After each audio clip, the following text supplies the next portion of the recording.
This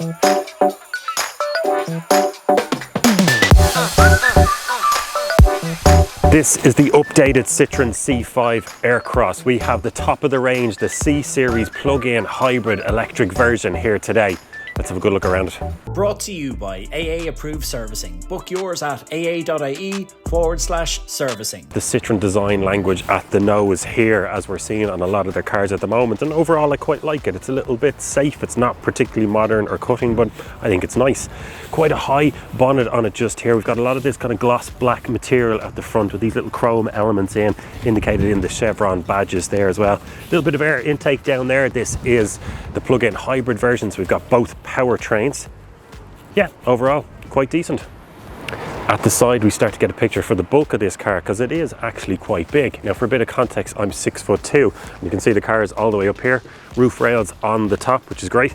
Now C-Series badge just there indicating that we have the high trim, the high spec here. We're on 19-inch, these are Michelin E primacies there. You can get 18s as well depending on how you spec this car, because there's at least 10 different options once you go through all the variations.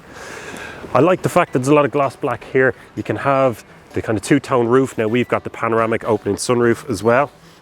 Filler cap just there because this is fueled in two different ways, and quite a large SUV rear end, which means that we should have, anyway, a good bit of space inside. Probably my favorite angle of the C5 Aircross, just slightly offset from the rear here. Big chunky tail lights. Now a little bit of black plastic trim down the bottom and a few little accents and flares in there. C5 Aircross, and we've got the hybrid badge just over here to indicate that we have the PHEV. Quite a high line at the back, giving us extra bit of space inside. Tiny little spoiler there. Got our camera just under here. Don't always get one of those wipers these days. A lot of people buying the C5 Aircross are going to be getting it for its space inside and its practicality. So there's a good discussion to have around this, and let's go through the details. Now, one of the handy things with the model that we have here today, you just wave your foot underneath and it'll open up. Great if you've got bags of shopping in your hand, or a child in one hand and something else in the other. Good space here. Now we've been running this as a family car for the last few days, so we've thrown in the kids' scooters. The baby seats are in the back, just to show you the kind of space that you get inside. A little bit of camera gear here as well for being out filming today. And there's this handy little bag just here where you can store your cables in it. And there's also another space just underneath there where you can store those if you want to keep them out of the way. Now let's talk numbers in here, because it's quite good. Parcel shelves just here divided, so up to that parcel shelf, 460 litres for the plug-in hybrid version, or 580 litres if you just go for the straight petrol and diesel.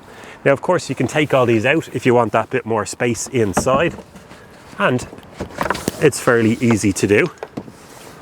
And there's another parcel shelf just here. Because of the adaptability of the car, you want to keep all your stuff separated. It's very windy today, things are just blowing over. Now we've got this nice little insert just here, I suppose you'd call it. You can flap that over, and because it's pretty much a flat floor at the back there, we can now just sit down, keep our clothes clean and watch the kids' football match or whatever you're going to do. Space in here is going out to either 600 or 720 litres of space. Once again, only up to the parcel shelf. There's all this extra space just there as well. So really, really practical, usable space. Fold those seats down, you get a flat floor across the back, and then at that stage you're out to just over 1,600 litres of space. Finally, when you want to close it all up, just wave your foot underneath again, or you can press the button just there. Adaptability is fantastic because each of these three seats are the exact same size and they can all move forwards and backwards. Here we go, grab the handle underneath and just slide it forward like that. And each one of those can be done individually, and it's easy enough to do as well. And then each one has this little handle just there, so if you pull that, seat will fold forward, and you've got pretty much a flat floor then in the back as well, with plenty of space in here. They're all really, really comfortable as well, which is great. Individual headrests, lights just here, the panoramic sunroof, so there's lots of space inside. USB connection there, and a couple of air vents, magazine pouch as well.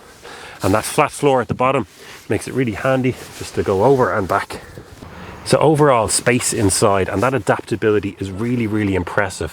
Someone who's got a young family, you want to put baby seats in or buggies in the back, it's really adaptable and it's really, really usable. We found it very handy. Now it doesn't have acres of space in terms of the passengers. If you have 4 or 5 people that are in around that 6 foot or above, they might be just a little bit cramped. But then again, you got to pay a lot more money for a car that's a lot bigger if you want to fit 5 people in of that size and comfort anyway. So overall, it's a really, really good showing from the C5 Aircross. It's very busy under the bonnet here because we've got the 2 different drivetrains. Now, if you want, you can just buy the straight petrol engine, and then there's also a straight diesel variant of that as well. But what we have here today is the plug-in hybrid version. So we've got our 180 horsepower petrol engine just there, but we've also got an electric motor which has an output of 81 kilowatts. Now, combine those 2 together, they both drive through the front wheels, and combined output goes out to 225 horsepower. So it certainly does pack a punch at that stage. Let's talk about space inside in terms of passenger and the driver, and we'll start off with the steering wheel. So we've got rake and reach adjustment, which is great. Like to see that in any car. Now I've got this set up for me. I'm 6'2", so about 1.89 meters or thereabouts. It's in a comfortable position. Because of my height, I put the seat all the way down to the bottom, electrically adjustable by the way, and I have got about that much space up to the bit of cushioning here, and about that much space up to the panoramic sunroof, which does open by the way. So yeah, seat's in comfortable position for me. Because of the higher driving position, I don't mind being a little bit more forward. I could go back further, but this is nice. Let's see what it's like in the back now. We've been using this as a family car for the last few days, so the baby seats are still in it there. We've got ISOFIX 2 in the back, not 1 in the middle, even though the 3 seats are exactly the same. But as you can see just there, between the base of the child's chair and the back is, what's that, about 5 or 6 inches of space, and that's with me in the front at 6'2". Now I easily could have shifted forward a little bit to give them more space if they needed it, and plenty of head height for a child there as well. There's no issues with that at all. Found the ISOFIX easy to get the seats in and out, which is nice. Some cars you really struggle, you're trying to find the points to affix it to, but no, that's good. Not the widest of space here as well, and it's almost as if the back seats are shifted slightly more towards this B pillar here, but you know what, it's absolutely fine. Took the baby seats out, and let's see how it is for me now as an adult. And just a reminder that that seat is set up for me at 6'2" in a very comfortable position, and yeah, it's a little bit cozy. Now I can fit in, my knees are touching the back, little insert place just there for me to fit them in. Very, very upright seating position here, and these seats are slided all the way back. In terms of headspace, I can't fully go upright here because I've got this little bit of cushioning here. For the central passenger will be all right because there's that extra 2 or 3 inches.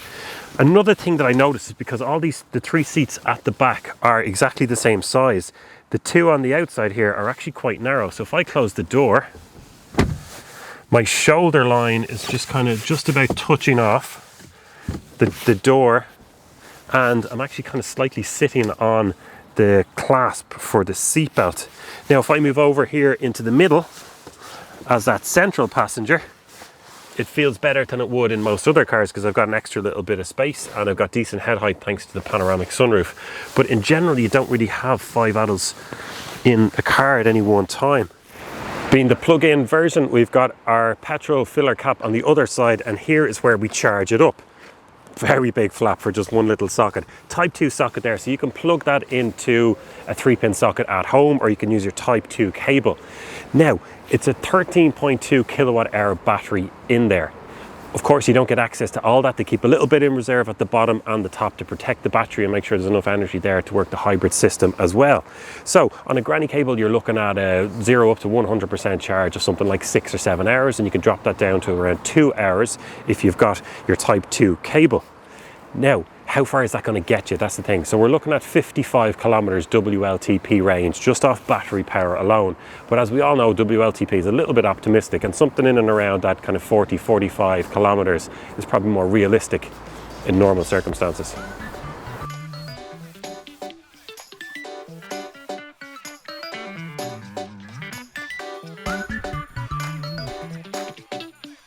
Let's just do a quick run through of the cabin here from a driver's perspective. What we get, what we see, some of the creature comforts. We won't spend long on it.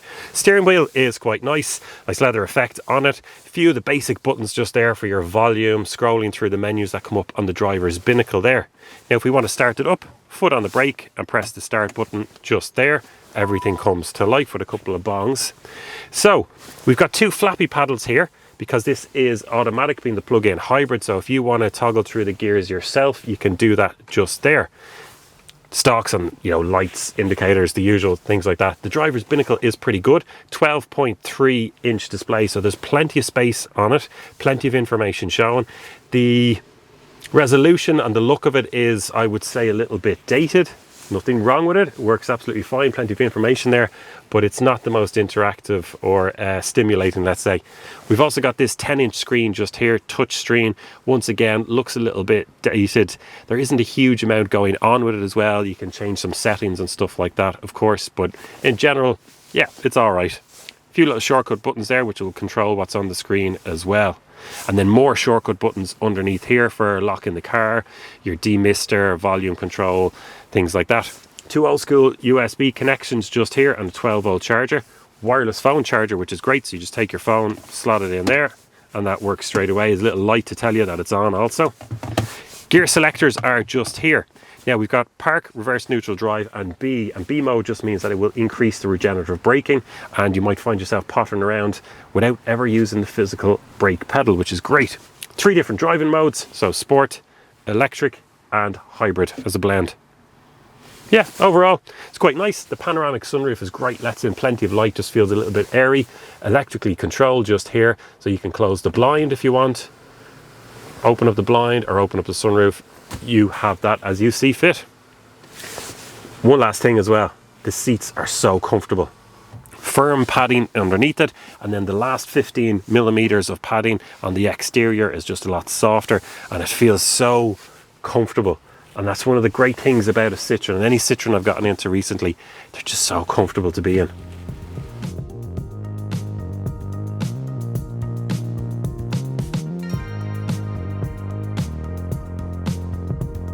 As you come up to a ramp here, it just reminds me of how comfortable the Citroen is, and yeah, it's just the suspension setup, and they do it across the range really.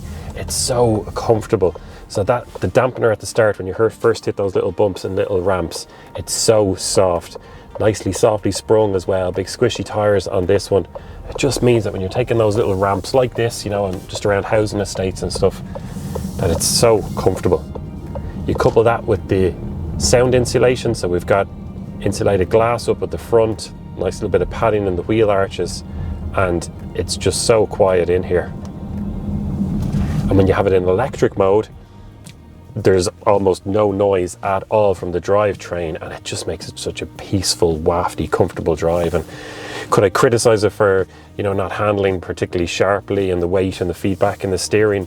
Yeah, but that's not the kind of car you're buying here. And as I'm just pottering around doing chores there, just drop the kids off, you could get used to this, and it's hard to go back to some of those cars that might handle better and feel sportier, but are just not nearly as comfortable as this. Let's talk money and what you need to know if you're thinking about the C5 Aircross, or just trying to figure out, is it in your price bracket and how it stacks up against something else that you were thinking about. And now look, there's my phone with a price list on it, because there are a whole range of variations. So starting off at 39,500 euros all the way up to about 49,500 euros. So we've got 3 main variants. There's the petrol, there's the diesel, and there's the plug-in hybrid. Now, the petrol and the diesel, both start off at 39,500 euros and go up to just under 50,000 euros for the C-Series edition, the top level one. The plug-in hybrid then has 2 options. It's got the Flare, which is the medium, and then the C-Series, which is the top level that we have here today. And they are 48,500 and 49,700, let's call it 50,000 euros. So that's your variation there, about 10,000.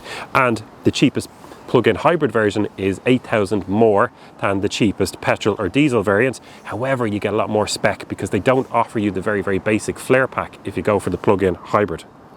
So in general, it's fair to say that if you want the plug-in hybrid version, you're paying about 5,000 euros extra for that.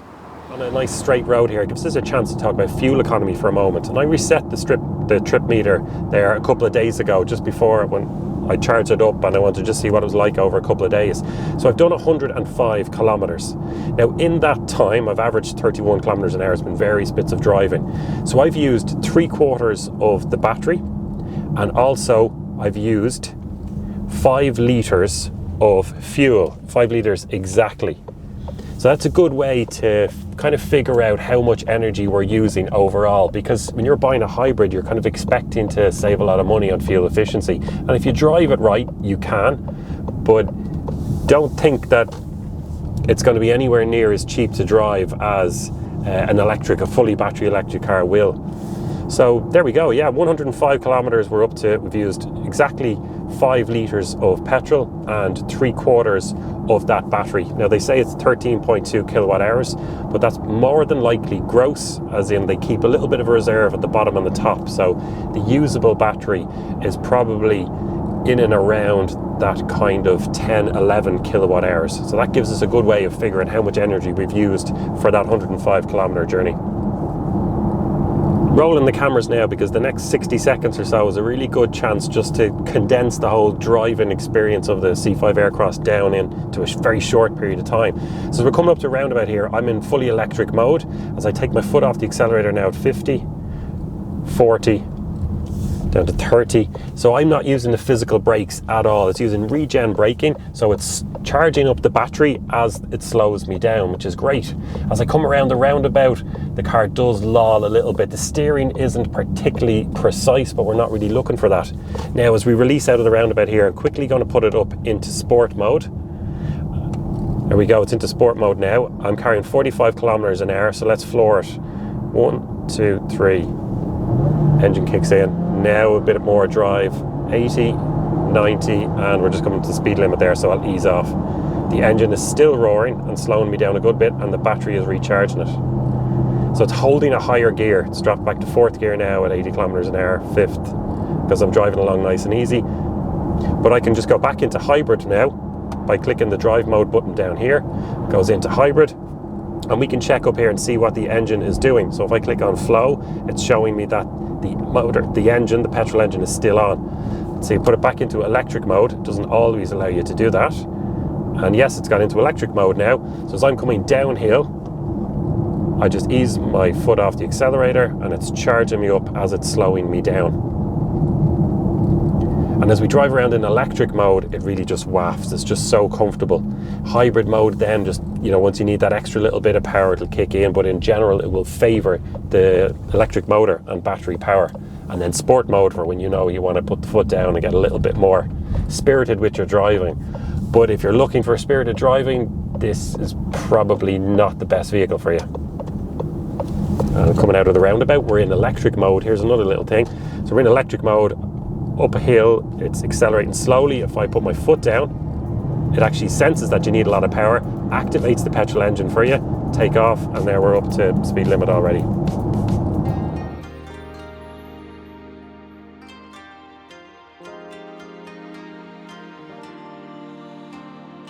So that's our look around the Citroen C5 Aircross. And what do we make of it overall? Well, we've had it and used it for a few hundred kilometers over the last week or so, and a whole range of circumstances, from commuting into work, just pottering around on the weekends, to doing the school and the creche runs. And it's really grown on us. Now, is it spectacular in any way? Not really. It's not the most beautiful thing I've ever seen. It's not the fast, it doesn't handle the best. The software and the screens inside are possibly a little bit dated. The interior is very pleasant, but it's not knockout. But there's one thing that the Citroen does really, really well, and that's comfort. And when we think about the vast majority of driving that we do, that's probably the most important. It's got plenty of space in the back, plenty of adaptability and functionality, and just taking those ramps, those little bumps in the road, the seats are really, really comfortable.